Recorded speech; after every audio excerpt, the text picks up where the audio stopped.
आजिर mini ब्लॉगटी start होइछि गोटे गुपचुप खाइबार आ गुपचुप खाइके आम बाहरी जाइथिलु आम बड़ मां घर को कारण आम आसी जाइथिलु दशहरा वेकेशन रे आम घर को माने देवगढ़। दशहरा वेकेशन टा गोटे स्पेशल लगे कारण बड़ मां घरे हुए नुआ खाई भेट घाटा से आम भाई भौणी समस्तंकर गोटे गेट टुगेदर हो जाए।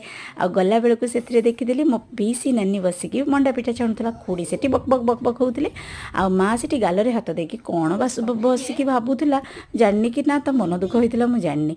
बापा तांको गाड़ी पूजा व्यस्त थे बड़ भाई से पूजा देखुला बसिकी ठिया होगी आ छुआ मैंने बसिकी ढेर सारा एंजॉय करते आ भाई भौणी मिसिकी खेलिया बसिकी गपसप हवा एकाठी खाइबा गोटे अलग मजा। ये हूँ स्पेशल मो बड़ माँ से सब बड़े काम करते कम करने बहुत भल लगे। आ ये हूँ आम गोटे बोली तिल्ली भाज बहुत भल भाज आ ये हूँ मोर सान भाई सब बड़े आम सहित किच किच किच किच होगी लग। एथर बहुत जन आबसेंट थे कारण क्या देह खराब थी तो कार टे पर्सनाल प्रोब्लेम थी से आसी नथिले टे फिका पड़ जाता आम नुआ खाइबा टिया आ समस्ते मिसी खाई पी बहुत सारा गपसप कर इवनिंग रे आम घर को फेरी आसलु।